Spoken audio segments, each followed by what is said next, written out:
Welcome to the Parent Advocate Podcast, a show where we celebrate, defend, support, and uplift the voices of the LGBTQIA community. I'm your host, Stephen Chikumba. My pronouns are he, him, and his, and I'm joined by my amazing co-host, Lisette Trujillo. Hi everyone, Lisette here, she, her, Aya. The mission of the Parent Advocate Podcast is to elevate conversations and reframe narratives around trans and non-binary youth to help change hearts and minds. Each week we bring you our take on all things happening from the perspective of parents of two BIPOC transgender kids. This week, Don Lemon was arrested by the feds. Trump continues to deport LGBTQ plus asylum seekers to countries where he knows they'll be killed. And there's an alarming trend showing that Pride 2025 was the most dangerous for queer people in this country. We've got a lot to talk about this week. Well, let's get to it. All right. Welcome, everyone, once again to the Parent Advocate Podcast. Let's get started. Lisette, once again, this week is not without its fair share of fuckery. But before we get into that, tell me how you've been. Talk about the family. Bring me up to speed.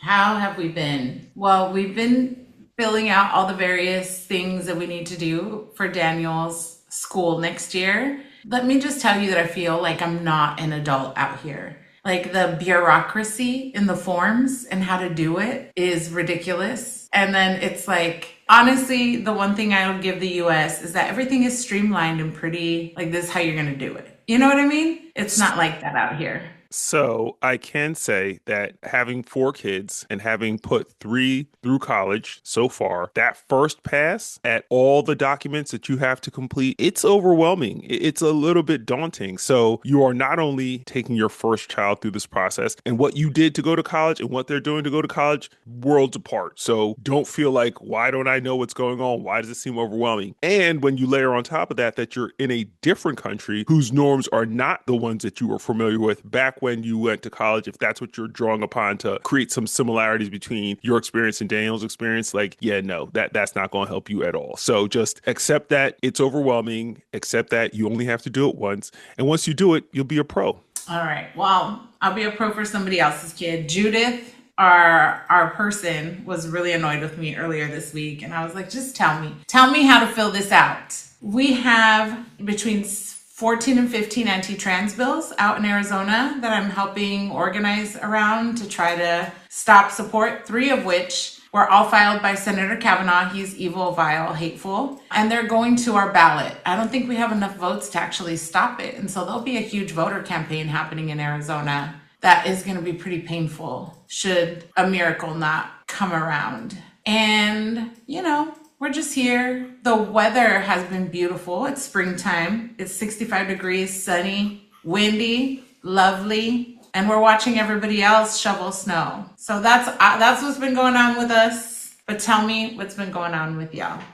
So first, let's talk about that fucking ballot initiative in Arizona. I am confident that the average Arizonan is not interested in any more of this bullshit and fuckery. And I'm hoping that as they watch this country over-index on things that literally don't matter to the average American, they are going to vote a resounding no to these initiatives. So that's just what I'm putting out into the universe because I believe in manifestation. But you really didn't have to go there with the weather. Honestly, you could have just kept that to yourself. I didn't need to know that it's 65 and balmy as I'm literally breaking through ice in order to walk down my pathway to get to my car. Literally breaking through ice. I took out like a pickaxe to chop up ice in my driveway so that people don't die just walking past my home. Lisette, it's not a game. Out here, we got 10 inches of snow, and then we got 2 inches of sleet on top of that, which overnight hardened to a crust of ice, a 2-inch layer crust of ice. So the following morning, even though we had done like an interstitial shoveling to like make sure that it wasn't all 10, 12 inches of snow and ice when we came out the following morning, it had gotten to like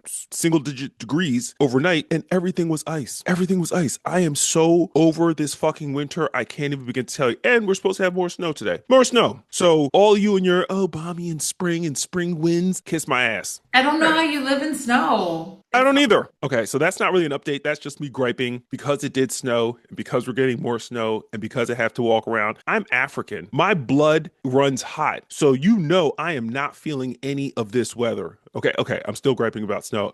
I'm supposed to give you an update. So, what has happened this week? So, I can't say technically about this thing that I'm not going to talk about right now, but I know that you know what it is. It's got initials attached to it, and it has to do with something that I've been working on for months. For years, more than you know what I'm talking about, but I'm not going to talk about it. I'm going to talk about it when I can talk about it, but I'm not going to talk about it because you know I can't talk about it. But what I can't talk about, you know what it is. And so everyone else, you just read between the lines. But soon I will be able to talk about it. That's update number one. Update number two is this is going to have to be a conversation we're going to have like sidebar conversation and not a conversation we can have on the air because I really need to get into it. You know how sometimes you have disagreements with people and you're close enough that you can have a disagreement and it not ruin the relationship. I had a disagreement with someone who it seems like it's ruined the relationship and I feel really bad about it. I feel really upset about the fact that this person with whom I formerly thought we were particularly close has just completely abandoned me and a whole group of people like me because of some perceived slight that, again, amongst friends, amongst adults, really, you don't act like this. And I can't rationalize the way they're acting with the nature of the relationship that we had. Does that make sense? Well, now I just have a bunch of questions, but we'll sidebar until Yeah, later. we're gonna have to sidebar, but just know that I'm dealing with feeling some kind of way about somebody I was close to who I'm not really close to anymore, and for all my forays and outreach, just getting radio silence in return, and it's just disappointing. It's disappointing when people I want to say let you down, but I think that's a little too dramatic. I say all the time to other people when someone acts in a way that is inconsistent with the nature of the relationship you have, there's a second story. There's something else happening beyond whatever gave rise to the chasm that exists between you. And so being compassionate and empathetic goes a long way to giving that individual space, but it still doesn't make it less disappointing. It Right. still kind of is hard to grapple with, especially when you continue to make forays and outreaches to that person. So I'm just trying to reconcile myself with that. And again, we could talk offline. I don't want to put them on blast, but it is one of those things where it's just like, harumph. You know, I was talking to Jose about this. Well, not about your I was thing. about to say, did I talk to you about this already? No. But I always experience, okay, I was telling Jose about how you get real unruffled with power dynamics, but you're also like a man in the power dynamic. And I was telling Jose that organizing with white women is really difficult because they compete against each other in a way that creates uncomfortable power dynamics. And then when you add that power dynamic and you wage it against the only woman of color in your group, which is me, it feels like a microaggression. And so I was telling Jose that I hate experiencing racism in organizing spaces with white women who cannot see that they try to create hierarchy. And I'm like, but we're organizing, like it's supposed to be collaborative. And I'm in grassroots spaces with people of color. So there's a difference. Like the grassroots space can feel chaotic at times, but nobody is like, and there can be some ego, but it's like, it just feels different. And so it's really, I've been struggling with that the last 2 weeks with some uncomfortable microaggressions happening. Child, I don't want to do this with you. say less. Say less. And you and I both know this show started off as a trio. And because of those power dynamics, we are now a duo. Because I don't know what gets into people at times that causes them to like lose themselves. Yeah. And once for me, you show me who you are, I shan't forget it. No. I shan't forget it. And you have to move heaven and earth for my opinion of you to change. Now, you may never know that my opinion of you has changed. So it's going to take hella work for you to do it because once you've shown who you are, typically you're not self-aware enough to know that you've done so. And more importantly, you're not self-aware enough to know that reparative work needs to start. And so I say to thee, pay attention,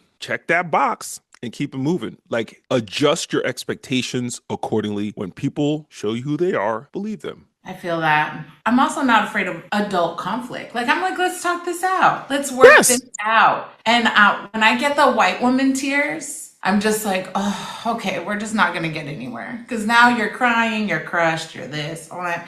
And really, like, I'm not the problem. So I don't know what to tell you. But I sometimes envy your male gender. Because I'm like, Steven just shakes that shit off, shakes it off. Men don't aggress against each other in that way.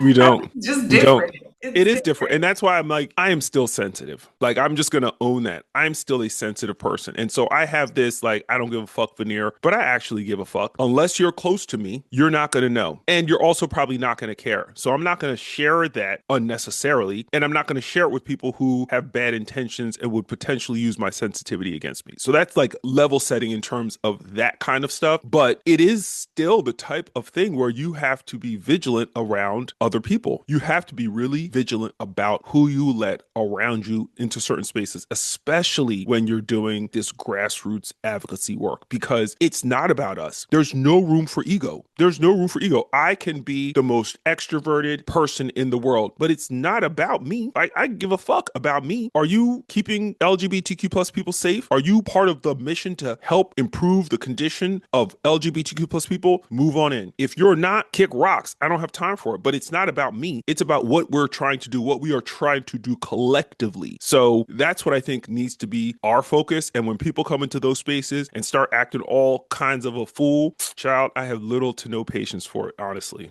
I know. It's really interesting because in grassroots spaces that are predominantly people of color, it's not like I'm not experiencing it's in the spaces that are predominantly white parent led spaces. That's where I experience racism. And so I'm curious, how are you navigating this moment? Because it's been interesting to be in parent spaces while also recognizing that racism is running rampantly through them. They're seeing fascism and we're like, where have you been? And like, how do we get you to care about other marginalized communities that your children are inherently tethered to through oppression? How do we get you to move that? Like, have you been having those conversations with them? Yes, Lisette, this is the thing. And unfortunately, the deaths of Renee Good and Alex Preddy have given me an opening to say the things that we know inherently to be true this entire time. We, people of color, have known oppression at the hands of white people for centuries. We have been experiencing this type of violent oppression for centuries. And we've been telling you about yourselves for centuries. And you haven't listened. And you think we're being hyperbolic. And you think we're being exaggerating. And you think we just should comply. And if we just listened, if we weren't so aggressive, if all of the conditions that you believe we failed to meet had been met, Trayvon Martin would be alive.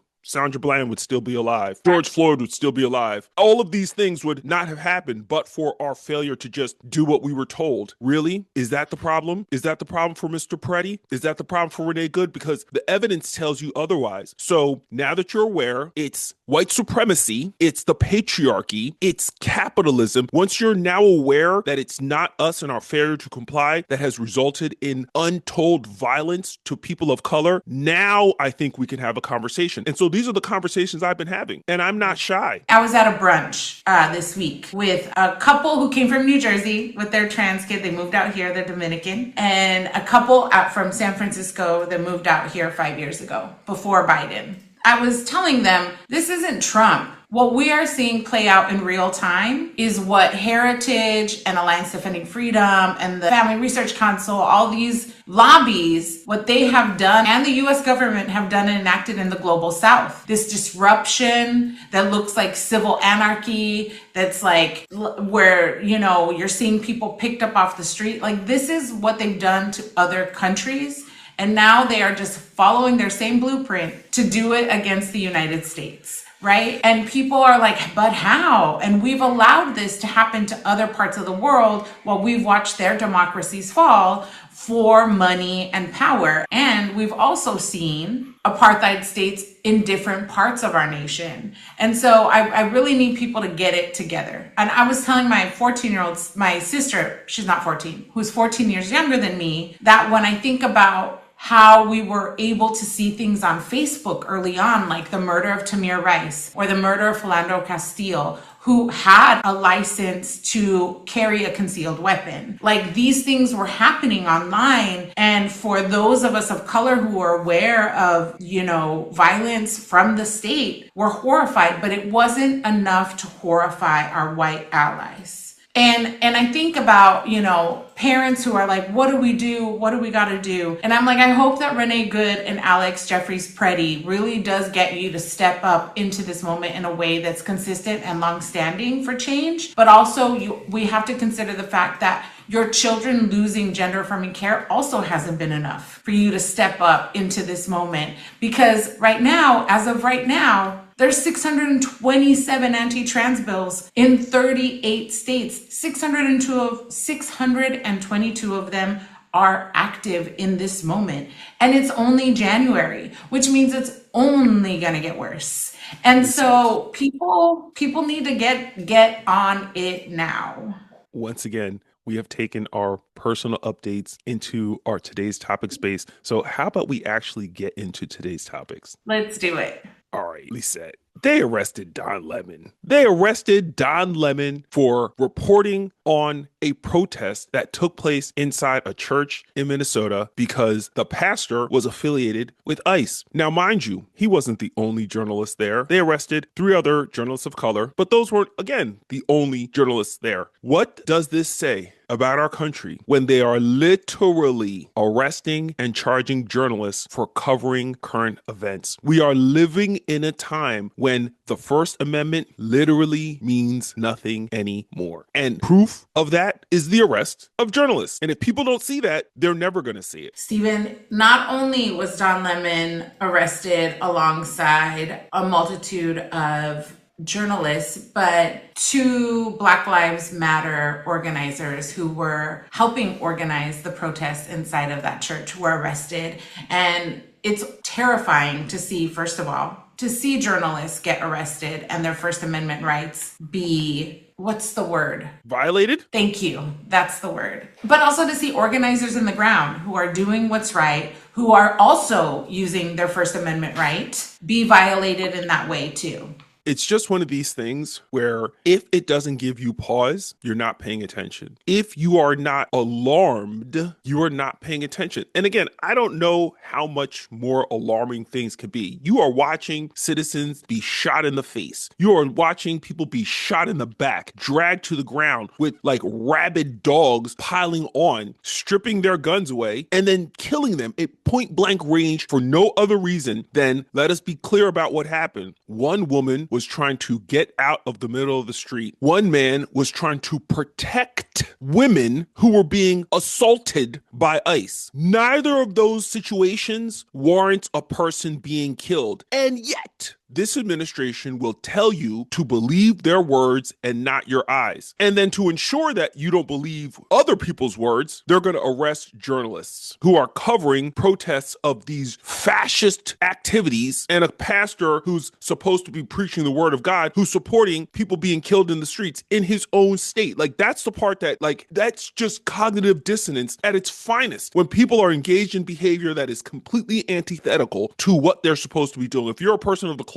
you cannot, in good conscience, justify the behavior of a group that's both arresting and murdering citizens of this country. And the arrests coincide with something else that's really interesting, a huge dump of Epstein files onto their website, right? What a perfect way to deflect from these documents that are coming out as well. Lisette, we could talk about this one all day, but I want to talk about something else this administration is doing, which is, in addition to killing people in this country, the Trump administration is moving to deport LGBTQ plus asylum seekers, including gay men, to places like Iran, where homosexuality is criminalized and punishable by death. And so, needless to say, lawyers and advocates are up in arms because they're trying to warn the administration by doing so, you could put people into places where they're going to face torture, imprisonment, or execution if they're returned to these countries. Again, let me just use some words that people may not understand. Asylum seekers. Those are people who come to this country anyway, under legal provisions that say, if certain conditions exist in your country, you can come in here and we're going to protect you and we're going to give you entry into our country under these immigration laws, including laws to protect people who are fleeing violent persecution and or death. So that's a person who comes here as an asylum seeker. seeker. So what this administration is doing is they're saying, hey, asylum seekers, we're going to send you back to the place you came from where we know you have a more likely than not risk of being killed. Oh, well. Stephen, this is scary and heartbreaking,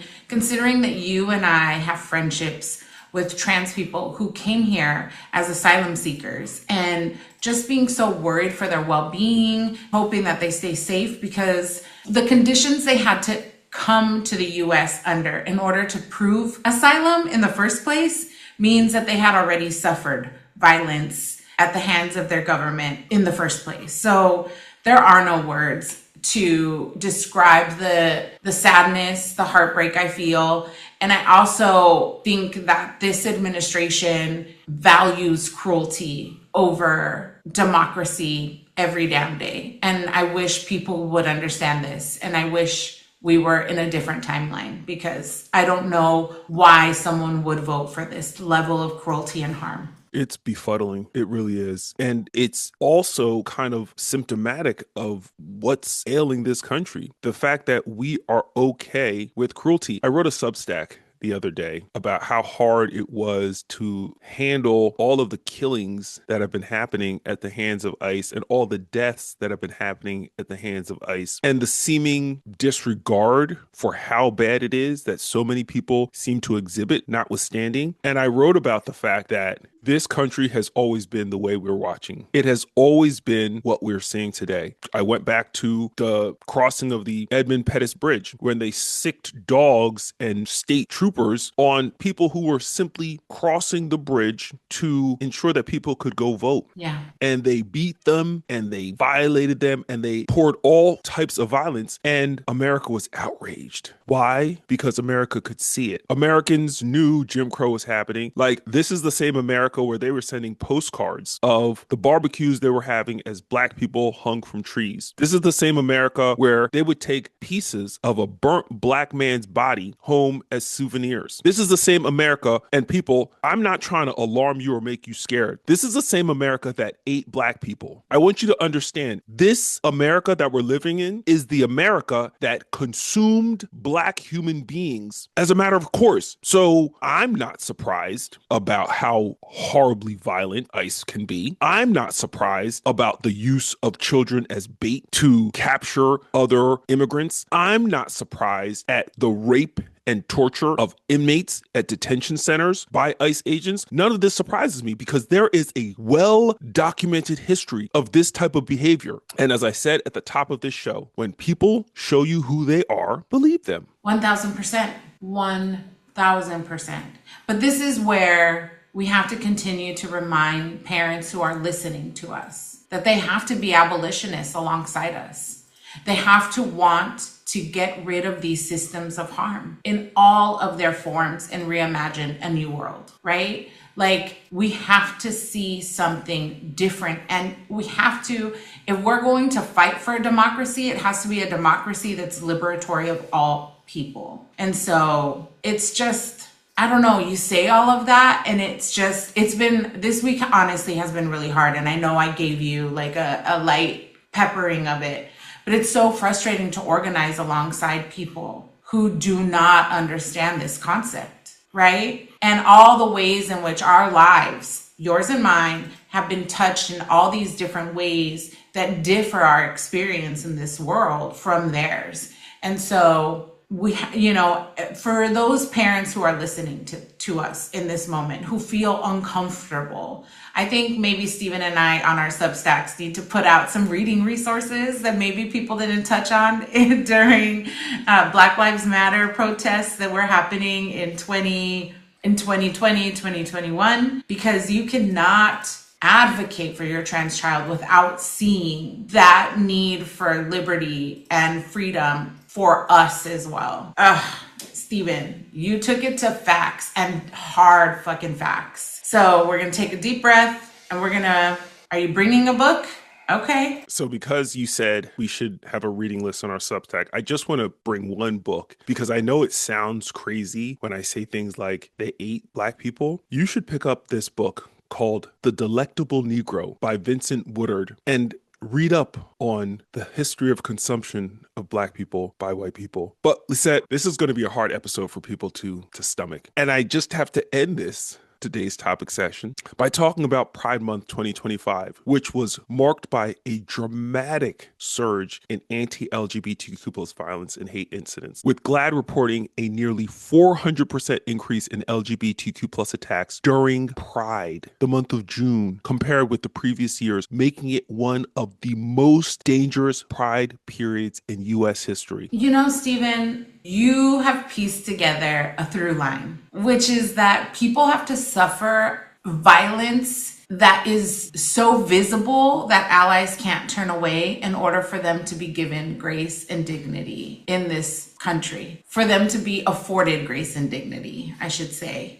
And Pulse should have been enough. Pulse should have been enough. And here we are years later with 623 anti-trans bills, or whatever number it is at and climbing, and the continued rollback of protections of LGBTQIA people that have been barely gained in this century, in this last less than 20 years. And it's frustrating. I was talking to these moms earlier this week, these new moms that I had just met that wanted to connect and work collaboratively together. And they were like, Lizette, like, what can we do? And I had to remind them everything that we do right now will not be for our children, but for the generations later. And we have to stay with that intention and clarity. Yes, we can't have more Pride months, which are supposed to be a celebration of LGBTQ plus people, their contributions and accomplishments, when we have to worry about whether showing up at a Pride event is going to expose us to harm. And in this GLAAD report, they talked about things like actual violence, actual physical harm to people, including death. We're talking about LGBTQ plus signage being defaced. We're talking about LGBTQ plus stores being vandalized. We're talking about slurs being lodged at people who are simply minding their own business. In New York last week, a man kissed his trans girlfriend on the subway and had his face slashed. This is what we're talking about. We're talking about people's inability to simply exist because that's just a thing too far for many people. And I say to thee, what the fuck? Like, what are we dealing with? How did we get to a point where civility is no longer observed? Like, people don't hold themselves to a standard of just live and let live any longer. And you know, Pride came as a protest, right? In the wake of so much violence and state-sanctioned violence with the constant arrests of LGBTQIA people just for existing in the street or meeting in bars. And so the irony is not lost on us that decades later, LGBTQIA people who still come out to celebrate in spite of are faced with violence. We shouldn't be here anymore. And we shouldn't be here anymore with all the ways that folks are being marginalized and harmed in this moment. And it makes me think, what more do people have to see in order to care? We have to do better. We all have to do better. Now it's time for our recurring segment, Allies and Assholes, where we highlight individuals and groups who are supporting the LGBTQIA community on the one hand and call out straight up assholes who are trying to move us all backwards on the other. Lisette, who are we talking about today? Stephen, our ally of the week goes to the boss, Bruce Springsteen. He's not just the boss of rock, but for using his enormous cultural platform to stand in solidarity with families and communities under attack. In the wake of the tragic deaths of Alex Preddy and Renee Good, two Minneapolis residents killed during confrontations involving federal immigration agents, Springsteen released a powerful new protest song titled Streets of Minneapolis. Springsteen poured his voice and craft into a song that calls out systemic violence and uplifts the dignity of those fighting for justice. The lyrics vividly recount the heartbreak and injustice of the situation, honoring the names of those who died and amplifying the voices of protesters and communities seeking accountability. Beyond the recording, Springsteen has taken his message further, performing the song at benefit concerts and dedicating earlier performances to Renee Good. His actions aren't just symbolic, they bring national attention to critical issues of state violence, immigration enforcement, and community resistance. So, first of all, let me say kudos to Bruce Springsteen because he has, for pretty much all of his career, used his platform to talk about social justice issues and and to lend his voice to supporting the downtrodden, the oppressed, the victims of violence, the victims of state-sanctioned violence, the victims of all form of wrong at the hand of government and otherwise. And not for nothing, I love him because he's a Jersey boy through and through. And so he's repping New Jerusalem out here in these advocacy streets, and he's doing it in a way that I think is so important. There's so few people of his repute who are still taking to stages to provide a salve for that which ails us, and at the same time calling attention to some of the social ills we're suffering. So I love the fact that he has both written a song to support the people in Minneapolis, written a song to honor the memory of Renee Good and Alex Preddy, and is creating benefit concerts to support these communities. Like, he's just a personification of all that is good and right in the world. Oh man, Stephen, Jose is listening right now on the other corner of the room, and he knows how I feel about the boss. So this just made my day. It's incredible that he's still using his artistry to humanize victims, to elevate protest movements, and to stand unapologetically for justice and compassion.